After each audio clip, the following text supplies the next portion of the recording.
in-explain na daw lahat. Anong in-explain mo? Anong in-explain nyo, Stella Kimbo? Wala kayong ina-explain, mga putang ina ninyo. Tae ka, Stella!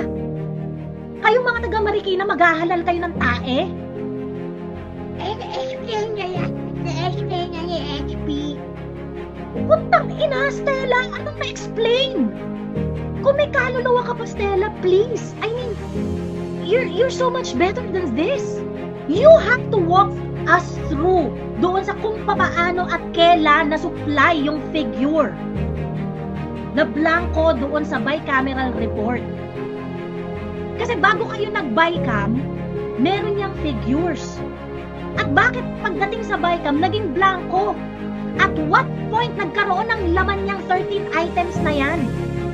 At explain, wala kayong na-explain, putang ina mo.